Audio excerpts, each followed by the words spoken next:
Yo, what is happening, guys? Welcome back to the Undisputed Vlogs channel. Of course, you're back to another reaction. But today we are back, and we are going to be reacting to the most successful Dragon Den inventions you've never seen. Now, if you don't know what Dragon's Den is, Dragon Den is Shark Tank. I know there's Shark Tank because I know Mark Cuban's part of it, and then there's Dragon Den. They're basically the same thing. It's basically where you have a bunch of millionaires, billionaires, whatever the fuck they are. They have money. And people come in and they pitch their invention. They tell them how much it would be to make it and what it will do, and they basically pitch their idea.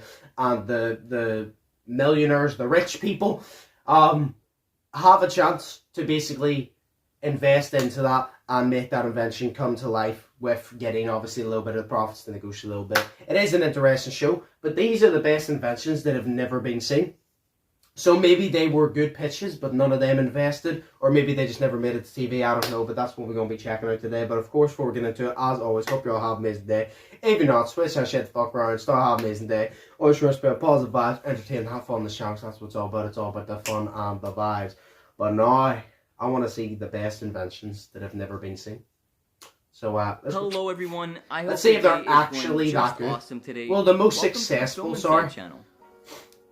For today's video, we're going to list some Dragon's Den inventions that actually ended up being very successful.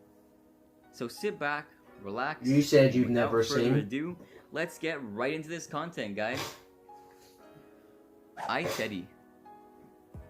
For an impressive 2007 episode, we meet a 29-year-old entrepreneur named Imran Hakim from Bolton in Greater Manchester. Can you not with lie an so close to my product. tripod, please? Move. His invention was a new and unique edutainment toy that aimed to both entertain and provide developing children with valuable lessons. Okay. It basically took the basic design of a traditional 21st century teddy bear and added a detachable personal media player inside of it. This allowed for kids to not only watch their cartoon of choice, but allowed for parents to add educational stories and songs to help them learn. While today this is very overdone and unimpressive, back in 2006 when this was initially invented, it was a mind-blowing idea. The whole inspiration as to why he invented it is because his little brother wanted to give a gift to his young niece that was unique and ahead of its time, which resulted in the ITeddy. Both Peter Jones and Theo Paphitis were intrigued by Imran's concept and story. So that's what I was about to say whenever I was listening to that. I was like, oh yeah, no, they're everywhere. But then again, he said 2007, 2006.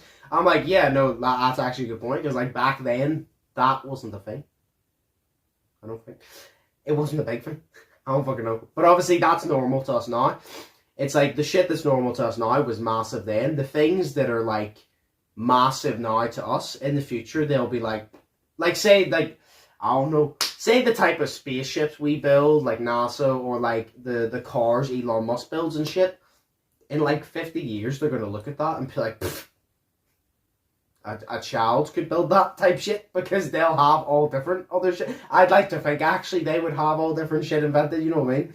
So, agreeing to finally get in on a deal together for £140,000 for 20%. As time passed though, some changes were made to the product, but it was overwhelmingly well received all around the world. Reaching many parts of the world, ITeddy was found in approximately 45 different countries in every major UK retailer. Today, Imran is worth over $90 million, so that could help you understand how successful this was. Damn, okay. Magic whiteboard. Fair play! Fair play! Magic in whiteboard. 2014, a man named Neil Westwood came confidently into the den with his simple yet very effective product. I winded that back by complete accident.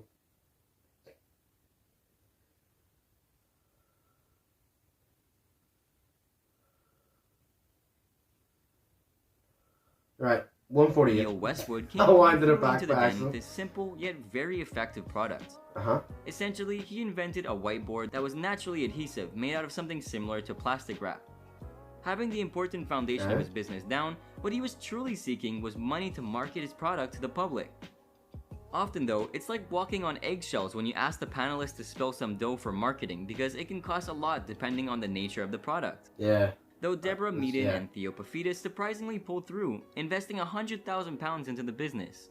What, each or like together? They promised to help market and sell the idea, and even went as far as to guarantee that it would be more successful than Paphitis' stationery chain called Ryman's. In the end, it became one of Paphitis' best investments, and Westwood was able to pay back the investment in under 2 years. With the £2 million plus that his company made, he was able to buy back his shares from the Dragons and has an immensely successful business. How awesome. I still don't fully understand the invention though, but I mean, fair enough. He's what many probably might not worth consider is loads that then. often the money that entrepreneurs get from investors on the show isn't the most valuable thing they'll receive. But the watching eyes of millions of potential buyers who watch the show fascinated to learn about do you know the what? businesses that come. That's actually a good point. Say you go on Dragon's Den or Shark Tank or whatever, and you pitch this shit, and then they don't want it. That still gives you publicity to the point where if they don't invest, someone might contact you, find you some way, contact you, and invest themselves. So that actually the publicity could work out better, and you could actually find a better investor than one of the people on Shark Tank or Dragon's Den. So come on. This is especially true for ones like Denise Hutton's Razmatazz Theatre Schools, which started off very strongly. Okay. Hutton got a group of her pupils to kick off the pitch with a really wholesome song and dance that captivated the panelists completely. Try to sweeten. However, when it came time to answering questions about the business's important numbers, it only went downhill. Oh god. It seemed like it was all over for the sweet little theater school when all the dragons said they were out, but what happened in the end was very shocking. Duncan Bannatyne took a huge leap of faith and swept in under the business for £50,000 at 25% of the business. There was absolutely no haggling or argument. Hutton took the deal in a heartbeat, and boy was that a good decision. Since, her school has turned into a franchise business that is partnered with huge names like Disney and Her Majesty's Theatre, which means big bucks for Hutton. So her idea, well, her business was the school, so it's not an invention. That was her invention, was the school.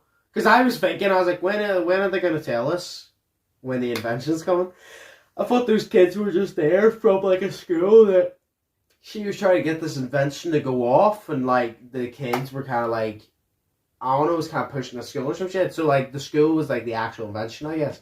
All because of the episode. Reggae Reggae Sauce. What? Next on the list, we're gonna get into a contestant who has to be one of the most infamous to date. Appearing in an episode of the earlier days of the show in 2007, Levy Roots, aka Keith, came in with his new sauce called Reggae Reggae Sauce. Okay. Roots was another example of an entrepreneur who had a strong first impression, serenading the sharks with a nice little song about his product. Similarly to Hutton, once the questions started coming in, it didn't go very well, with Roots even being exposed to have miscalculated some numbers. Oh god. However, he secured a... That's the thing. See, with people like that, like, those people sitting in those chairs, they have money, and they have very successful businesses for a reason. They listen and keep an eye out for every single detail. You can't do anything wrong, no matter what. You cannot have, like, say for example, they say how much sugar is in it, and you say 1.3, but it's 1.4, you're fucked. You have to say the amount. If it's 1.312, you have to say 1.312. Like, they literally fucking know. You know what I mean? Like, they're successful for a reason, so you cannot fuck up. Split deal with I couldn't do it. Richard Farley. They would ask me questions about my product, and I'd be like, shit, I don't know, bro. Double his equity at 40%. Later down the line, his bottle that said, "Our family in Jamaica have been blending homemade jerk sauce since way back, and for years it's been the taste of London's Notting Hill Carnival," came out to actually be fake.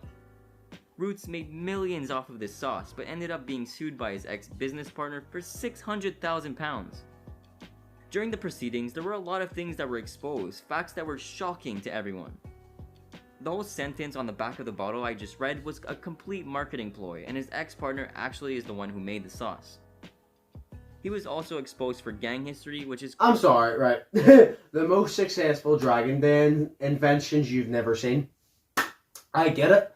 He made money. But would you consider it successful? When the money he made, he probably had to pay that back being sued and more. Like, would you consider that successful? Because yes, he made money. But with the amount that he paid back after being sued, the money, like, he probably paid that back, like, times 2. Like, would you consider that being successful? Because I would not. Crazy.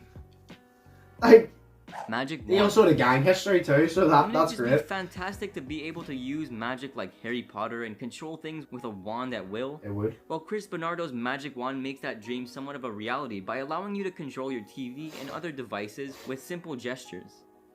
This fantastically creative idea was picked up by Duncan Bannatyne, who started with a £200,000 offer, which became a record £900,000, outbidding the other dragons who wanted a piece of the pie by a long shot. With a 20% stake in the business, both Bannatyne and Bernardo went on to make millions with this product. Though the success was very short-lived, with the product making a whopping $2 million the first year and then being just forgotten about the next. The Magic Wand company was going to make a Doctor Who version of the wand, but the lack of sales forced them to not go through with the idea. Yeah, you better play it safe, to be honest with you. Well, that will sadly be all for today's video here on the Fair enough.